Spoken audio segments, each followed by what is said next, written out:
210 Americans were among the 380 passengers, a capacity load for the DC-10. One of those on board was 19-year-old 𝗦𝗲𝗃𝗁𝗃 of Richardson, shown here in a photograph with her mother.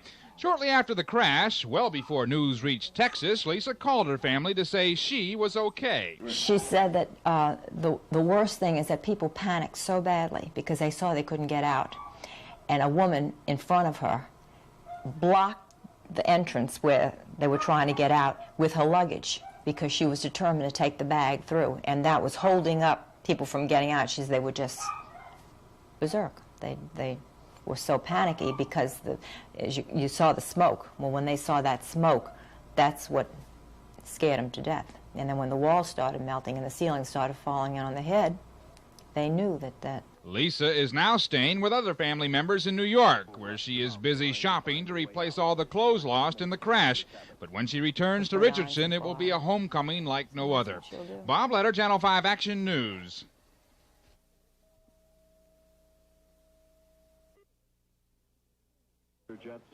The evening news told the world the tragedy of the Spantax DC-10 crash. Just before that, 19-year-old 𝗦𝗃𝗁𝗃𝗁𝗃 of Richardson called home to tell of her almost miraculous escape with another woman and her son. they're smushed in there like sardines, 400 people, and a DC-10 is a lot. And then on impact to have all the doors jam.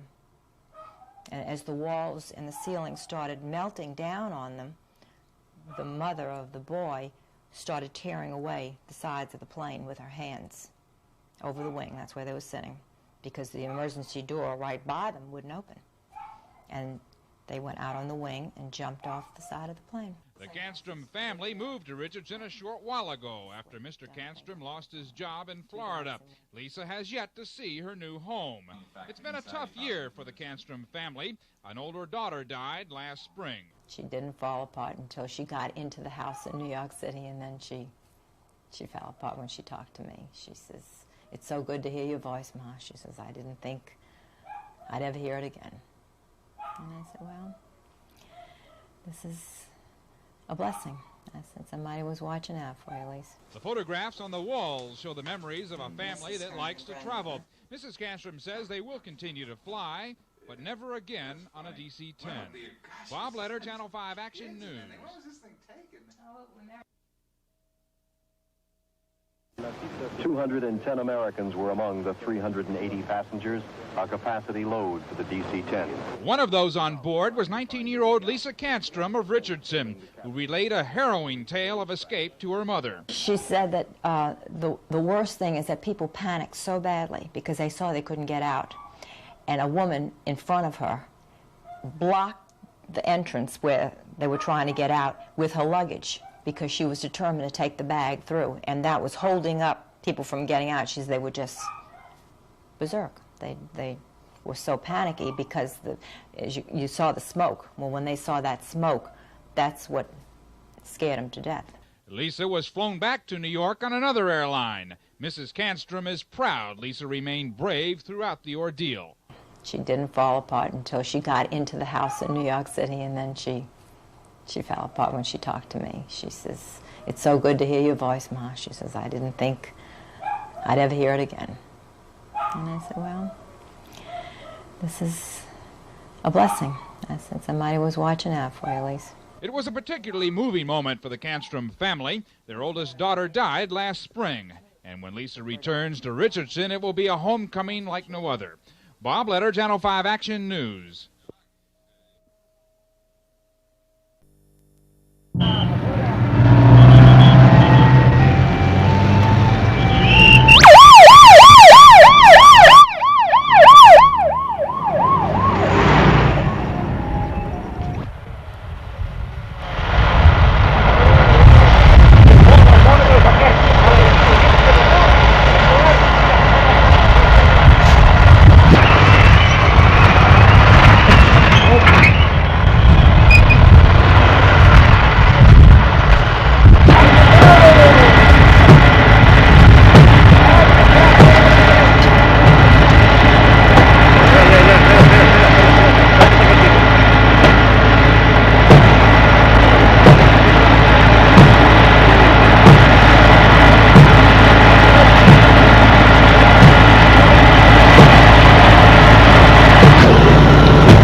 ¿Dónde ha estado?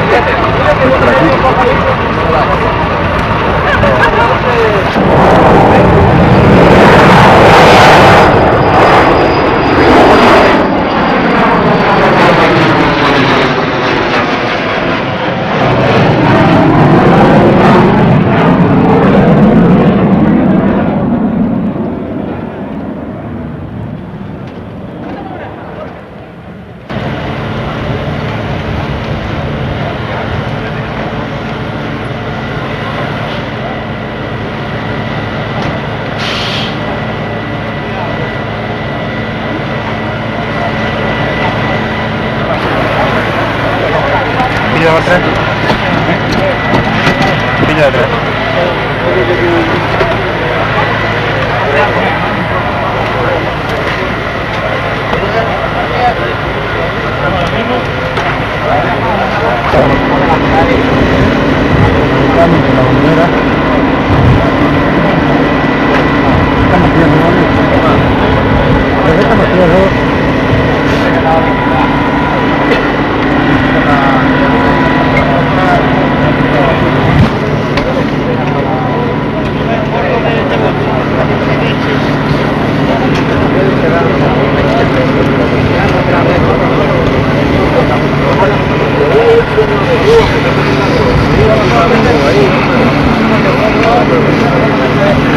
Ahí hay un puñado de grúa, por lo menos 4 vías de cabeza.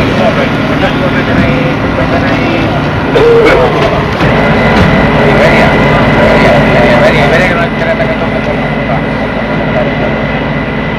Pero porque no interesa que toque por la. ¡Ay, la camisa!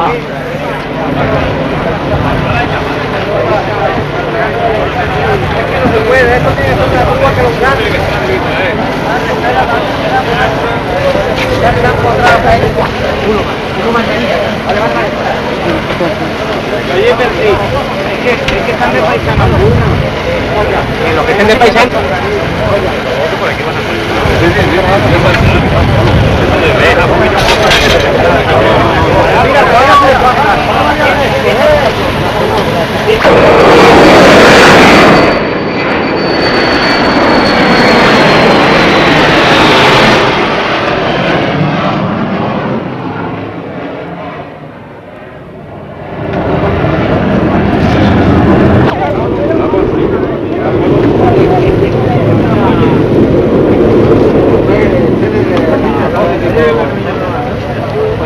Está cargada, ¿no?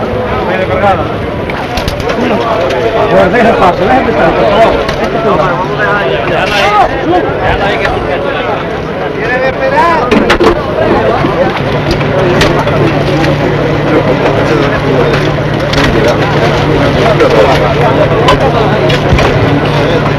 ¿Vais a nuevo? Es que ya te la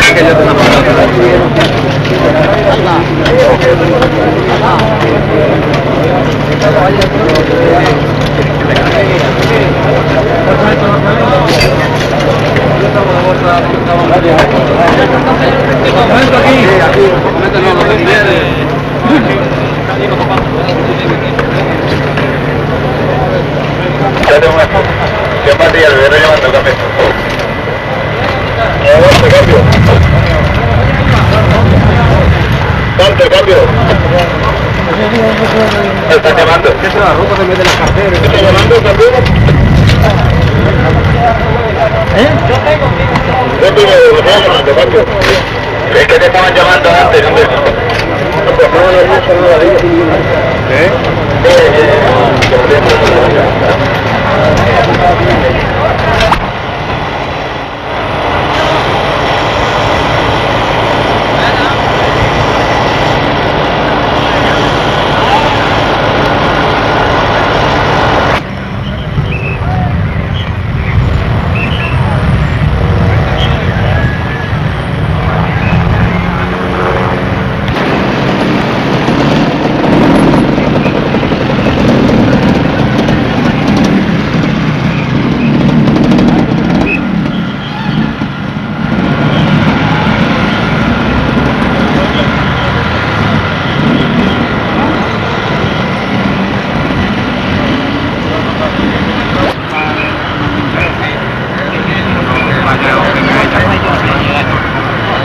empezar yo la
Cuidado con la palabra abortar, lo que quiere decir, una vez decidió que, habiendo iniciado la maniobra de despegue, decidió no realizarla.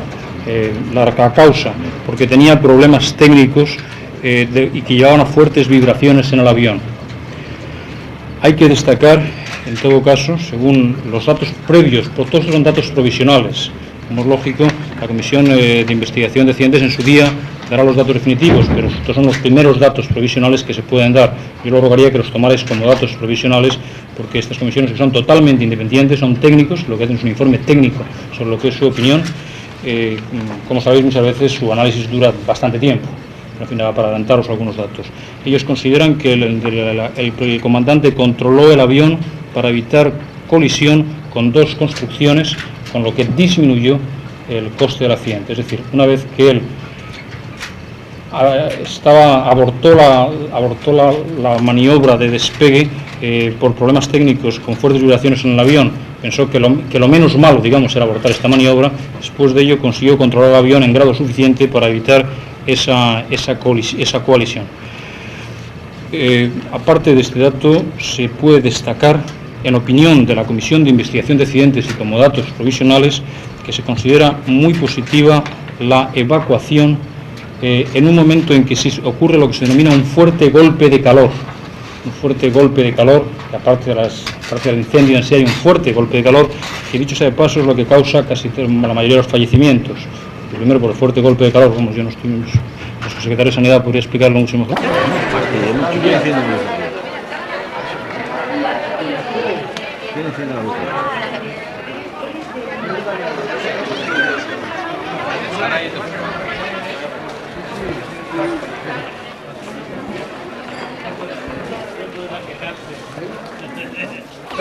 ¿No se ha quemado? Que se ha quedado dentro de la parte de atrás. ¿Quedan todavía algunos dentro? Me parece que quedaron unos 90 muertos. Me parece a mí, pero si yo no he oído nada de las noticias. Yo no sé, la verdad, no puedo decirte. Bien, gracias.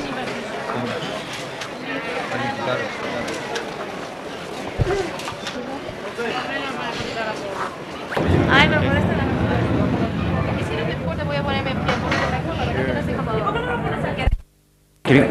When did you first notice there was something wrong with the aircraft? When a part of the ceiling fell through. You hadn't imagined that anything was wrong before then? Well, the plane was vibrating a lot, and I didn't know what it was from. I thought maybe that I didn't know what it was.